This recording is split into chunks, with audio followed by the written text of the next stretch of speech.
Hello everyone, welcome back to my channel. ये है आपकी साइंस की वीडियो और हमारा जो नेक्स्ट चैप्टर के पीवाईक्यू हैं वो है रासायनिक अभिक्रिया केमिकल रिएक्शन के। मैं आपको पूरा चैप्टर नहीं कराऊंगी, मैं सिर्फ वो चीज़ कराऊंगी जो हमारे एग्ज़ाम में पूछी जा सकती हैं। ठीक है जी। तो ये एनसीईआरटी है, ये आपकी 10th क्लास का चैप्टर है, चैप्टर फर्स्ट। यहाँ पर देखिए जो हम पढ़ेंगे वो पढ़ेंगे रासायनिक अभिकरण। केमिकल रिएक्शन सबको ही पता होगा क्या होती है। जब ऑक्सीजन की उपस्थिति में मैग्नीशियम रिबन का दहन होता है। मैग्नीशियम एक अभिक्रियाशील क्या है, हमारी एलिमेंट होता है। यह जब मैग्नीशियम ऑक्साइड में ऑक्सीजन के साथ रिएक्शन करके जब मैग्नीशियम ऑक्साइड में चेंज हो जाता है तो वाक्य के रूप में किसी रासायनिक अभिक्रिया का विवरण बहुत लंबा हो जाता है। इसीलिए हम क्या करते हैं कि केमिकल इक्वेशन बना लेते हैं। जैसे अगर यहाँ पर हम Mg की मैग्नीशियम की ऑक्सीजन के साथ अगर हम रिएक्शन कराएंगे तो क्या बन जाएगा 2MgO। मैग्नीशियम तथा ऑक्सीजन ऐसे पदार्थ हैं जिनमें रासायनिक परिवर्तन होता है और इसे अभिकारक कहते हैं। जब भी किसी एक अभिक्रिया से, एक रासायनिक अभिक्रिया या फिर आपकी जब भी किसी एक प्रोसेस से, एक अभिक्रिया से, रिएक्शन से एक नए पदार्थ की फॉर्मेशन होती है, उसे ही प्रोडक्ट कहा जाता है, उसे उत्पाद कहा जाता है। कुछ हिंदी के कीवर्ड्स हैं जो आपको समझने में प्रॉब्लम होगी तो मैं इंग्लिश में बता दे रही हूँ। वो शब्द समीकरण में अभिकारकों के उत्पाद में परिवर्तन को उनके मध्य एक एरो साइन लगाया जाता है। ऑब्वियसली ये हमें पता है। अभिकारक जो हमारे एलिमेंट्स हैं उनके बीच हम प्लस साइन लगाते हैं और LHS लिखा जाता है। ये छोड़ दीजिए, ये नहीं करना है हमें। ये रासायनिक अभिक्रिया लिखने की प्रक्रिया बताई है। जैसे Mg को O2 के साथ कराएंगे तो MgO।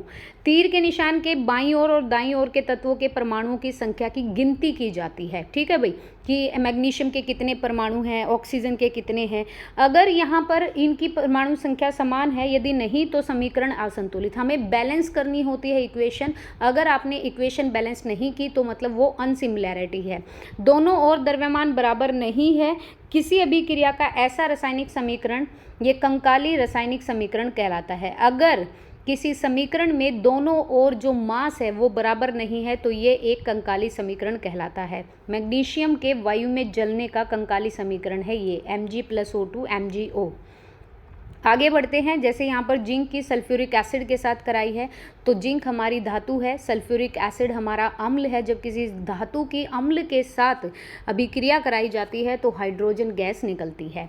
ठीक है। ऐसे ही ZnH2SO4 मतलब जिंक हो गया, उसकी अगर H2SO4 एक एसिड के साथ जो कि हाईली रिएक्टिव एसिड है, इसके साथ हम कराएंगे तो Zn जो है वो एक धातु जो है वो अम्ल के साथ क्रिया करके H2 हमारा हाइड्रोजन जो है वो अलग निकल जाएगा। हाइड्रोजन के बाद हीलियम ऐसी धातु है जो सबसे हल्की धातु होती है।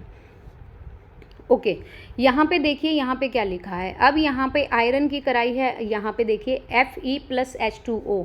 हमें पता है कि अगर लोहे की हम H2O के साथ वाटर के साथ रिएक्शन कराएंगे तो Fe3O4 और प्लस H2 हाइड्रोजन अलग निकल जाएगी। रासायनिक अभिकरण को या रासायनिक समीकरण को संतुलित करने के लिए सबसे पहले इसके सूत्र के चारों ओर बॉक्स बनाया जाता है। ये रहने दीजिए, ये हमारे काम का है भी नहीं। ठीक है, आगे बढ़ते हैं। और आगे मैं यहाँ पे देखिए ऑक्सीजन परमाणु को संतुलित करने के लिए 4 गुणांक लगाकर 4H2O लिख सकते हैं, लेकिन H2O4 नहीं लिख सकते। ठीक है, तो आंशिक रूप से संतुलित समीकरण इस तरह से होगा। अगर Fe+4H2O आप यहाँ वाटर के अगर 4 गुणांक ले रहे हैं तो Fe3O4 वो ऑक्सीजन के साथ यहाँ अभिक्रिया कर लेगा और आपकी हाइड्रोजन गैस अलग निकल जाएगी। हमेशा यही होता है कि अगर किसी धातु की अम्ल के साथ कराएंगे या फिर अगर आप ऑक्सीजन के साथ कराएंगे तो हाइड्रोजन जो है वो अलग निकल जाएगा। ये सारे समीकरण हैं, ये एक बार आप देख लीजिए, एनसीईआरटी में दिए हुए हैं ये समीकरण। और ये बैलेंस्ड समीकरण है, हमारी बैलेंस्ड इक्वेशन है। तो हमेशा बैलेंस करना बहुत ज़रूरी होता है इक्वेशन को।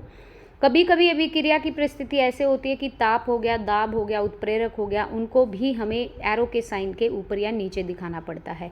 जैसे यहाँ पर अगर 340 एटमॉस्फेरिक प्रेशर है तो CO+2H2O तो CH3OH हो जाएगा ये। और अगर हम यहाँ पर क्लोरोफिल की मतलब जो सूर्य का प्रकाश होता है, जो कि पौधे जो है खाना बनाते हैं अपना, 6CO2+12H2O की अगर यहाँ पे इक्वेशन बनाते हैं, सूर्य का प्रकाश भी है और क्लोरोफिल भी मिल रहा है हमें, ताप भी है, दाब भी है, तो यहाँ पर C6H12O6 ग्लूकोज बनाएगा इक्वेशन और 6O2 एक बैलेंस्ड इक्वेशन होगी, प्लस 6H2O वाटर के मॉलिक्यूल होंगे। यहाँ पे आगे चलते हैं। रासायनिक अभिक्रिया के कुछ प्रकार होते हैं। रासायनिक अभिक्रिया भी क्या होती है, अपने एक टाइप्स के अकॉर्डिंग होती है। रासायनिक क्रिया के समय किसी एक तत्व का परमाणु दूसरे तत्व के परमाणु में चेंज नहीं होता, ना तो कोई परमाणु मिश्रण से बाहर है और ना ही बाहर से कोई मिश्रण आएगा। वास्तव में किसी रासायनिक अभिक्रिया में परमाणु के जो आपसी आबंध होते हैं, जो बॉन्ड होते हैं, उनके टूटने और जुड़ने से ही एक नए केमिकल का क्या होता है, निर्माण होता है। तो ध्यान रखिए, रासायनिक अभिक्रिया में किसी भी तत्व के परमाणु में बदलाव नहीं होता। एक तो ये स्टेटमेंट याद रखिए, ना ही कोई परमाणु मिश्रण से बाहर आप एडिट कर सकते हो और ना ही कोई डाल सकते हैं, ऐड कर सकते हैं। ठीक है।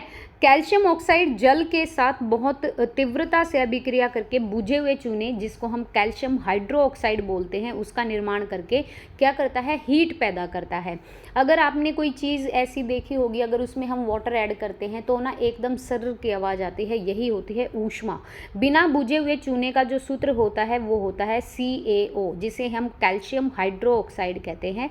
जब इसकी वाटर के साथ रिएक्शन कराएंगे H2O के साथ, तो हमें मिल जाएगा बुझा हुआ चूना। तो CaOH2 ये इक्वेंस बैलेंस होगा आपका, मतलब जो इक्वेशन होगी वो बैलेंस्ड होगी। इस अभिक्रिया में कैल्शियम ऑक्साइड और जल मिलकर एक उत्पाद बना रहे हैं, कैल्शियम हाइड्रोक्साइड। ऐसी अभिक्रिया जिसमें दो या दो से अधिक अभिकारक मिलकर एकल उत्पाद का निर्माण करते हैं, इसे ही कहते हैं संयोजन अभिक्रिया। ध्यान रखिएगा, इसे संयोजन अभिक्रिया कहा जाता है। बुझे हुए चूने के विलन का उपयोग दीवारों की सफ़ेदी करने के लिए होता है। ये भी ध्यान रखिए, जो हम पेंट करते हैं उसमें बुझे हुए चूने के विलन का यूज होता है। कैल्शियम हाइड्रोक्साइड वायु में उपस्थित कार्बन डाइऑक्साइड के साथ धीमी गति से अभिक्रिया करके दीवारों पर किस चीज़ की परत बन जाती है, कैल्शियम कार्बोनेट की परत बन जाती है। ये भी याद रखिए। सफ़ेदी करने के लिए 2 से 3 दिन बाद कैल्शियम कार्बोनेट का निर्माण होता है और इससे दीवारों पर चमक आ जाती है। यही तो होता है जब आप घर में पेंट कराते हैं तो इसमें बुझा हुआ चूना यूज़ होगा, और जो हमारी कैल्शियम हाइड्रोक्साइड होगी वो ऑक्सीजन के साथ या वायु के साथ रिएक्शन कर लेगी, कार्बन डाइऑक्साइड के साथ, और इसमें कैल्शियम कार्बोनेट की एक परत जम जाएगी। यही परत 2 या दिन में हमें चमकीली सी दिखाई देगी। अगर देखो कैल्शियम हाइड्रोक्साइड CaOH2 प्लस इसकी कार्बन डाइऑक्साइड के साथ अगर रिएक्शन होती है तो CaCO3 जो कि कैल्शियम होता है और कार्बोनेट अलग निकल जाता है H2O। आगे ये हमारी है संयोजन अभिक्रिया, C+O2 CO2 H2 2H2 + O2 2H2O। ठीक है, इन्हें संयोजन अभिक्रिया कहते हैं क्योंकि इसमें 2 या 2 से ज़्यादा पदार्थ हैं और ये किसी एक प्रोडक्ट को कर रहे हैं, बना रहे हैं, तो इसे संयोजी अभिक्रिया कहते हैं। बात करते हैं ऊष्माक्षेपी और आपकी जो ये रासायनिक अभिक्रिया होती है, ये क्या होती है। आपने देखा कि अधिक मात्रा में ऊष्मा उत्पन्न हुई, इससे अभिक्रिया मिश्रण गर्म हो जाता है। जहाँ पे भी हीट होगी वहाँ पर थोड़ा सा आपको हीटनेस मतलब गरम गरम महसूस होगा। जिन अभिक्रियाओं में उत्पाद के निर्माण के साथ साथ हीट भी निकलती है उसे कहते हैं ऊष्माक्षेपी रासायनिक अभिक्रिया। जैसे अगर प्राकृतिक गैस का आप दहन कर रहे हैं, CH4 जो कि मीथेन होती है, 2H2O के साथ अगर इसकी इक्वेशन करते हैं तो Ca2 कार्बन डाइऑक्साइड और +2 H2O, और ऊर्जा जो है हीट के रूप में बाहर निकल जाएगी। जीवित रहने के लिए हम सभी को ऊर्जा की ज़रूरत होती है। ऊर्जा हमें भोजन देता है, भोजन से प्राप्त होती है। पाचन क्रिया के समय खाद्य पदार्थ छोटे छोटे टुकड़ों में बंट जाते हैं, जैसे चावल है, आलू है, ब्रेड है, ये कार्बोहाइड्रेट बन जाता है और इन्हीं कार्बोहाइड्रेट के ब्रोकन से ग्लूकोज फॉर्म होता है। हमारी बॉडी में जो भी चीज़ होती है वो ग्लूकोज की फॉर्म में होती है और उसी में हमारा हीमोग्लोबिन मिक्स होता है। यह ग्लूकोज हमारे शरीर की कोशिका में उपस्थित ऑक्सीजन के साथ मिलकर हमें क्या देता है, एनर्जी देता है।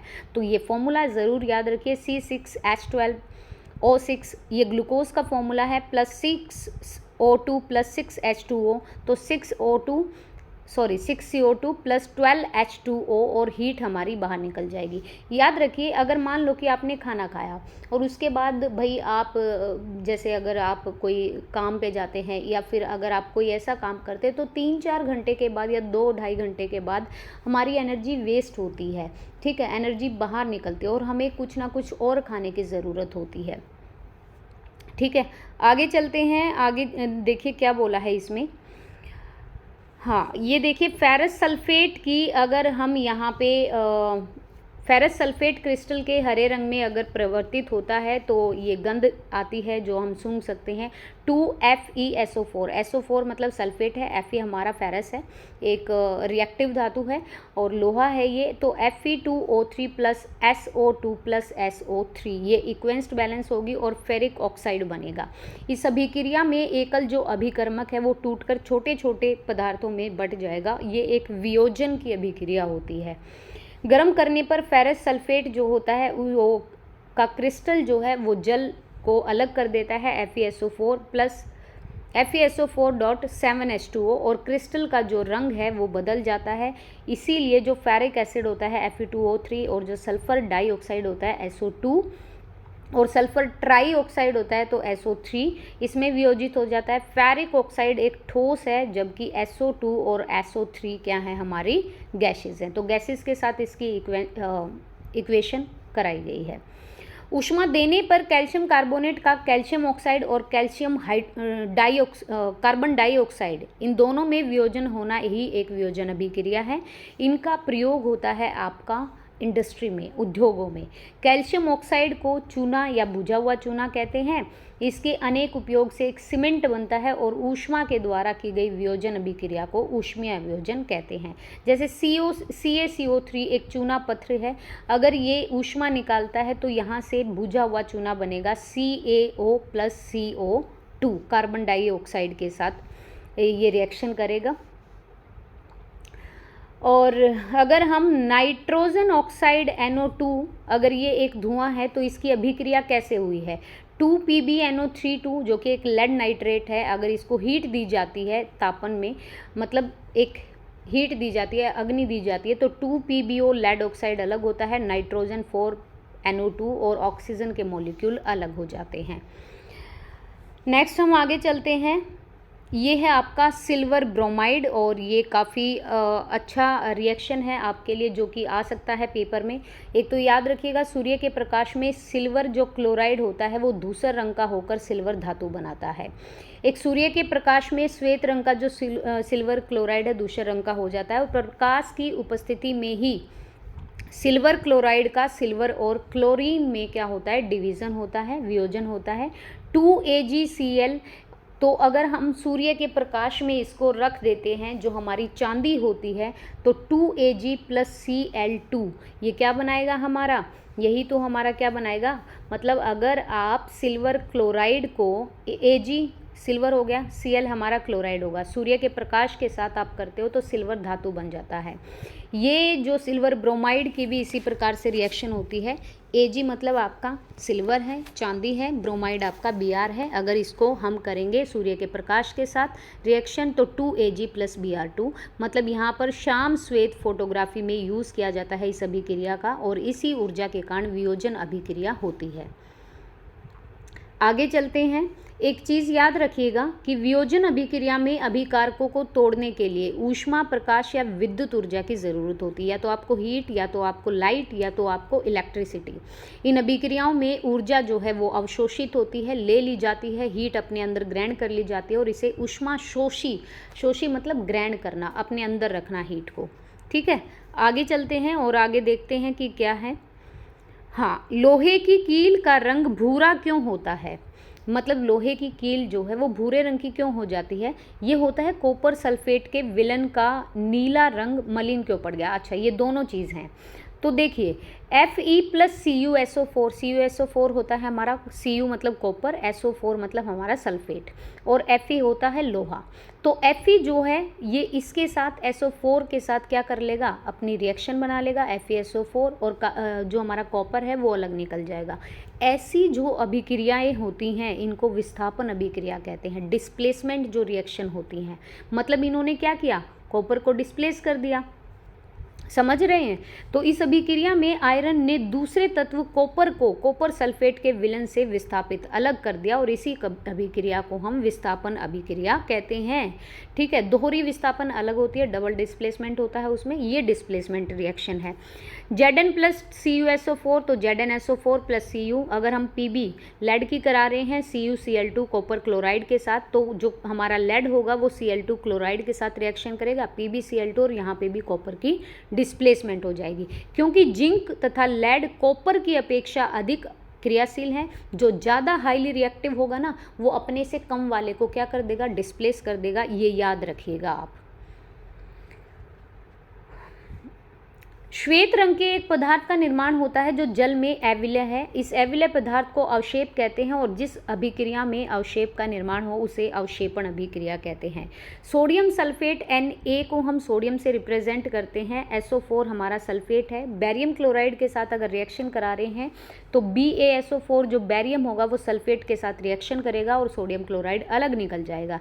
ऐसा क्यों? क्योंकि बैरियम जो होता है हमारा Ba2+। अच्छा, एक बात बताऊँ आपको, ये क्या होता है, प्लस साइन और माइनस साइन क्या होता है, मतलब जो इलेक्ट्रॉन का दहन करता है, जो देता है उसके ऊपर पॉजिटिव चार्ज आता है, और जो लेता है उसके ऊपर नेगेटिव चार्ज आता है। किसी को अपनी इलेक्ट्रॉन वैलेंसी अगर कंप्लीट करनी है, अपनी शेल को कंप्लीट करना है, लास्ट वाली शेल को, तो वो इलेक्ट्रॉन लेगा किसी से। अब जो इलेक्ट्रॉन दे रहा है उसके ऊपर पॉजिटिव चार्ज रहता है, और जो ले रहा है उसके ऊपर नेगेटिव चार्ज रहता है। Ba2++ SO4 की अभिक्रिया में BaSO4 के अवक्षेप का निर्माण हुआ। एक अन्य उत्पाद बना सोडियम क्लोराइड, और जो विलन में रहता है, यह अभिक्रिया जिन कारकों के बीच आयनों का आदान प्रदान होता है उसे कहते हैं द्विविस्थापन अभिक्रिया, डबल डिस्प्लेसमेंट। इसमें क्या होता है कि इलेक्ट्रॉन दिए जाते हैं और इलेक्ट्रॉन लिए जाते हैं। आगे देखिए, कॉपर चूर्ण की सतह पर कॉपर ऑक्साइड की काली परत आ जाती है। ये काला जो पदार्थ होता है ये क्यों होता है? क्योंकि हमारा जो कॉपर होता है, जो धातु होती है, वो ऑक्सीजन वायु के साथ और हमारी गैस ऑक्सीजन के साथ रिएक्शन करता है। कॉपर एक हाईली रिएक्टिव नहीं कह सकते, मतलब रिएक्टिव है लेकिन इतना हाईली रिएक्टिव नहीं है। 2Cu अगर हम कॉपर की ऑक्सीजन के साथ अभिक्रियाएं बनाएंगे तो 2CuO बन जाएगा, मतलब ऑक्सीजन के साथ अभिक्रिया हुई है। यदि इस गर्म पदार्थ के ऊपर हम हाइड्रोजन गैस प्रवाहित कर दें, मतलब इस जो हमारा पदार्थ बना इसके ऊपर हम हाइड्रोजन गैस डालते हैं, तो सतह की काली परत भूरे रंग की हो जाती है और इसके विपरीत अभिक्रिया संपन्न होती है और हमें कॉपर मिल जाता है। तो CuO के साथ अगर हाइड्रोजन की रिएक्शन कराएंगे और इसको हीट देंगे तो Cu+H2O। अभिक्रिया के समय जब किसी पदार्थ में ऑक्सीजन की इंक्रीमेंट वृद्धि होती है तो कहते हैं कि उसका अपचयन हुआ है, और जिस अभिक्रिया में किसी पदार्थ का ऑक्सीजन का रिडक्शन होता है तो उसे कहते हैं हमारा अपचयन हुआ है। यही ऑक्सीडेशन रिडक्शन होता है। आगे चलिए, कॉपर ऑक्साइड में ऑक्सीजन का कम हो रहा है, रिडक्शन हो रहा है, इसीलिए ये अपचयित हुआ है। हाइड्रोजन में ऑक्सीजन की वृद्धि हुई तो उपचयित हुआ, और इसी को अपचयन, उपचयन अथवा रेडक्स अभिक्रियाएं कहते हैं। जैसे CuO कॉपर जो है हमारा, अगर उसको हाइड्रोजन के साथ हम तापन करेंगे तो इसका उपचयन हो जाएगा, और जो हमारा Cu है वो H2O वाटर की फॉर्म में अलग निकल जाएगा और हमें कॉपर अलग मिल जाएगा। रेडॉक्स अभिक्रियाएं इस तरह से होती हैं, ZnO+C तो Zn+CO बन जाएगा, MnO2+4HCl तो MnCl2+2H2+Cl2 बन जाएगा। अभी आपको समझ नहीं आ रहा होगा, लेकिन यकीन मानिए अगर आप चैप्टर पढ़ोगे और अच्छे से देखोगे चीज़ों को तो समझ आ जाएगा। इतना भी वो नहीं है कि समझ नहीं आ सकता। किसी अभिक्रिया में पदार्थ का उपचयन जब होता है जब ऑक्सीजन की वृद्धि हो और हाइड्रोजन का रिडक्शन हो, और पदार्थ का अपचयन जब होगा जब ऑक्सीजन कम हो और हाइड्रोजन बढ़ जाए। ये दोनों स्टेटमेंट याद रखनी है। चमकदार ज्वाला के साथ अगर मैग्नीशियम रिबन का ऑक्सीजन में दहन होता है तो हमें एक सफ़ेद रंग का जो पदार्थ होता है वो मैग्नीशियम ऑक्साइड में चेंज हो जाता है। इस अभिक्रिया में मैग्नीशियम का उपचयन होता है, अपचयन नहीं। अपचयन कब होगा? जब ऑक्सीजन कम हाइड्रोजन ज़्यादा। उपचयन कब होगा? जब ऑक्सीजन ज़्यादा हाइड्रोजन कम। नेक्स्ट आगे चलते हैं। संक्षारण क्या होता है? संक्षारण का आपने सभी ने पढ़ा भी होगा। लोहे की बनी वस्तुएं चमकीली होती हैं, लेकिन कुछ समय के बाद ये लालिमा रंग, भूरे रंग की परत आ जाती है। इस प्रक्रिया को कहते हैं लोहे पर जंग लगना। कुछ अन्य धातु में भी यही होता है। क्या आपने सोने चांदी की परत पर ये ध्यान दिया है? सोना तो मतलब क्या ही कहते, सोने पर नहीं होता कोई इफेक्ट, लेकिन चांदी पर ज़रूर होता है। इस अभिक्रिया को संक्षारण कहते हैं। चांदी के ऊपर काली परत और तांबे के ऊपर हरी परत का चढ़ना ही संक्षारण होता है। संक्षारण के कारण कार के ढांचे हो गए, पुल हो गया, लोहे की रेलिंग हो गई, जहाज, धातु, ये जो लोहे की बनी हुई चीज़ें हैं इनसे वस्तु खराब होती है, और लोहे का संक्षारण तो एक गंभीर समस्या है। इसको सुधारने में पैसा भी लगता है। ठीक है जी। आगे अगर बात करें तो वसायुक्त और तेलीय जो खाद्य सामग्री होती है, जो लेज चिप्स जो भी हम खाते हैं, ये हमारे बंद होते हैं, इनमें नाइट्रोजन गैस होती है। अगर आपने खुले छोड़ दिए तो ऑक्सीजन के साथ रिएक्शन कर लेगी और एक स्मेल आने लगेगी। इनके स्वाद और गंध इसीलिए बदल जाते हैं प्राय तेलीय और वसायुक्त खाद्य सामग्रियों के कि उपचयन रोकने वाले जो पदार्थ होते हैं वो ऑक्सीकारक इसमें मिलाए जाते हैं।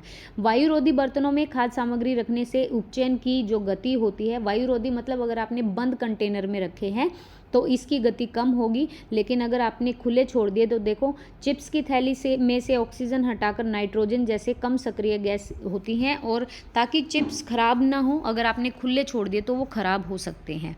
ठीक है, बाकी ये आप ज़रूर करोगे। जैसे वियोजन अभिक्रिया संयोजन अभिक्रिया के विपरीत होती है, इसमें एकल पदार्थ वियोजित होकर दो से ज़्यादा पदार्थ बनाता है। जिन अभिक्रिया में प्रोडक्ट के साथ ऊष्मा का भी उत्सर्जन हो उसे ऊष्माक्षेपी कहते हैं, जिसमें ऊष्मा का अवशोषण हो उसे ऊष्माशोषी कहते हैं। जब कोई तत्व दूसरे तत्व को एक यौगिक से विस्थापित कर दे, डिस्प्लेस कर दे, ये तब होगा जब हाईली रिएक्टिव अपने से कम लेस रिएक्टिव को डिस्प्लेस कर देगा।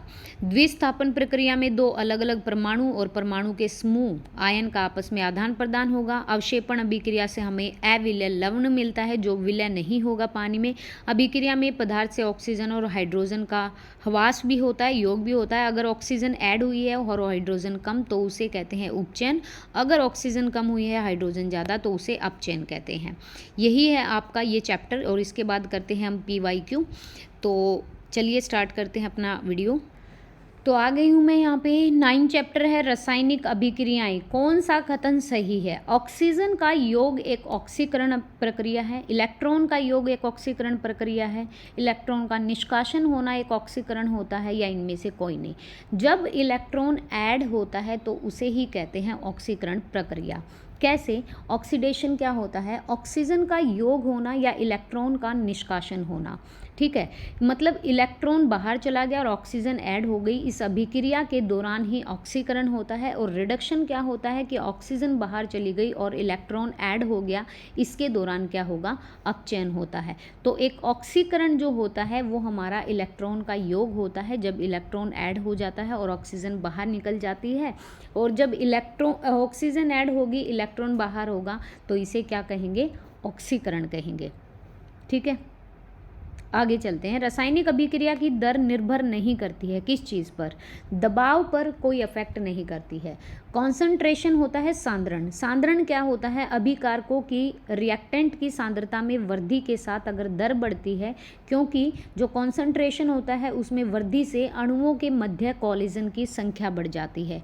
कॉन्सेंट्रेशन मतलब किसी भी मेटल या नॉन मेटल की कैपेसिटी कितनी है वो चीज़ होती है।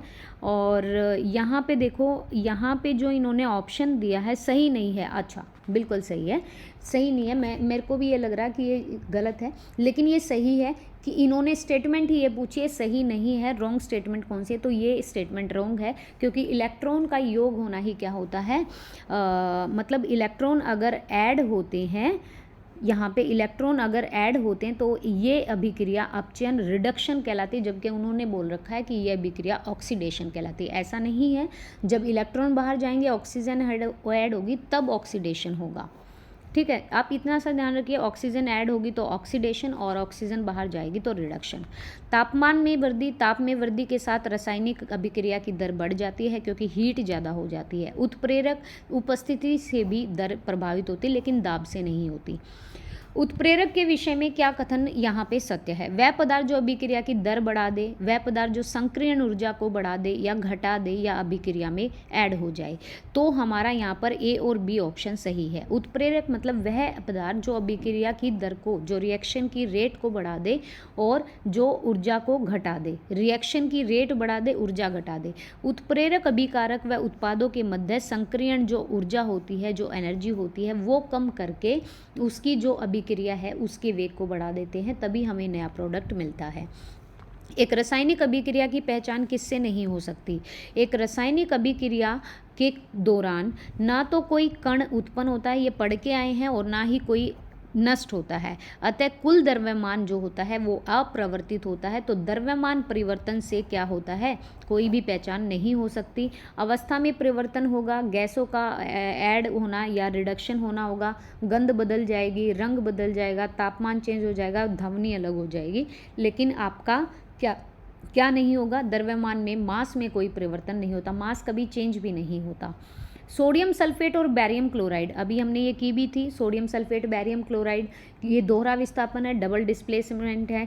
Na2SO4 को अगर हम BaCl2 के साथ रिएक्शन कराएंगे तो बैरियम जो है वो सल्फेट के साथ क्या कर लेगा, रिएक्शन कर लेगा और सोडियम क्लोराइड को अलग निकाल देगा, क्योंकि इनमें इलेक्ट्रॉन की आदान प्रदान हुई और नया पदार्थ बना, और यही होती है डबल डिस्प्लेसमेंट। मैग्नीशियम रिबन एक चमकदार लो के साथ जलता है और सफ़ेद पाउडर में निर्मित होता है। इस पाउडर को कहते हैं मैग्नीशियम ऑक्साइड। ग्लूकोज का ऑक्सीकरण क्या है, ग्लूकोज का ऑक्सीकरण है कि ऊष्माक्षेपी होता है ये हमारा, ठीक है, हीट निकलती है बाहर। हाइड्रोकार्बन पदार्थों का ऑक्सीकरण ऊष्माक्षेपी प्रक्रम है, क्योंकि हर हाइड्रोकार्बन में ऑक्सीजन का निष्कासन होता है, ऑक्सीजन बाहर निकलती है और ऊर्जा उत्पन्न होती है। किस वजह से सोडियम क्लोराइड का गलनांक ऊंचा होता है, ठीक है, मतलब हाई मेल्टिंग पॉइंट होता है, तो ये एक स्थिर वैद्युत आकर्षण बल है। सोडियम क्लोराइड में सोडियम Na+ और क्लोराइड आयरन Cl ये स्थिर विद्युत आकर्षण बल से जुड़े होते हैं और इस उत्पाद के बनने से एक बॉन्ड बन जाता है जो कि आयनिक आबंध होता है, तो ये स्थिर वैद्युत आकर्षण बल होता है, इसीलिए इसका गलनांक ऊंचा होता है। हाइड्रोजन सल्फाइड या हाइड्रोजन क्लोराइड की तुलना में जल का जो क्वथनांक है वो अधिक होने का क्या कारण है, क्योंकि ये एक ध्रुवीय सहसंयोजन बंधन होते हैं, पोलर कोवलेंट बॉन्ड होते हैं। कैसे, जैसे जल में ध्रुवीय सहसंयोजन बंधन होता है जो कि वंडर वॉल बंधन की अपेक्षा अधिक मजबूत होता है। चूँकि हाइड्रोजन सल्फाइड और हाइड्रोजन क्लोराइड में एक वंडर वॉल होता है, इसीलिए जल का क्वथनांक अधिक होता है। तो आपको याद रखना है इसमें पोलर कोवलेंट बॉन्ड होते हैं, इसीलिए हाइड्रोजन सल्फाइड या क्लोराइड की अपेक्षा जल का क्वथनांक ज़्यादा होता है। एक रासायनिक अभिक्रिया जिसमें जल के अणुओं को पदार्थ में मिलाया जाता है तो उसे क्या कहते हैं, आपको एक अभिक्रिया करानी है तो इसे कहते हैं हाइड्रोलाइसिस। देखिए यहाँ पे हाइड्रोलाइसिस होगा, इसका ऑप्शन होगा ए बिल्कुल सही। जल के अणु को किसी भी अभिकारक में मिलाएंगे तो हाइड्रोलाइसिस, हाइड्रो मतलब ये वाटर को रिप्रेजेंट कर रहा है। यदि एक निश्चित अभिक्रिया की दर और दर की स्थिरता की इकाई समान है तो अभिक्रिया क्या है, अभिक्रिया होगी 0। अभिक्रिया की दर मतलब रेट ऑफ रिएक्शन, दर यहाँ पे समान है। स्थिरता की इकाई मतलब रेट कांस्टेंट है। अभिकारक आपका रिएक्टेंट जो भी आपका पदार्थ है, तो R = K और K = R। अगर R = R हो गया तो R की जो क्यूब होगी वो =1 होगा और रिएक्टेंट जो होगा वो 0 बन जाएगा, मतलब जो आपका वैल्यू आएगी वो क्या आएगी, अभिक्रिया की दर वो 0 आएगी। एक पदार्थ को खुले में रखने पर हवा में से नमी अवशोषित करके इस गुणधर्म को क्या कहते हैं, इसको कहते हैं आपका प्रस्वेदन। मतलब क्या होगा कि अगर कोई पदार्थ आपने खुले में रख दिया और हवा में नमी है उसको अवशोषित कर लिया, अपने अंदर ग्रहण कर लिया, तो वो जो गुणधर्म होगा उसको प्रस्वेदन कहते हैं। परासरण क्या होता है, दो अलग अलग कॉन्सेंट्रेशन वाले सांद्रता वाले घोलों के बीच एक विशेष प्रकाश की जो विसरण होता है उसे कहते हैं, जो अर्ध पारगम्य झिल्ली के द्वारा होता है।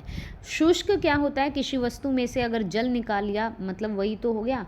शुष्क होता है मतलब उसमें पानी की मात्रा नहीं है। और निर्जलीकरण जैसे डिहाइड्रेशन होता है। उत्फूलन क्या होता है, एक छिद्रपूर्ण सामग्री पर नमक का जब माइग्रेशन होता है तो उसे उत्फूलन कहते हैं। तीनों चीज़ें याद रखिएगा।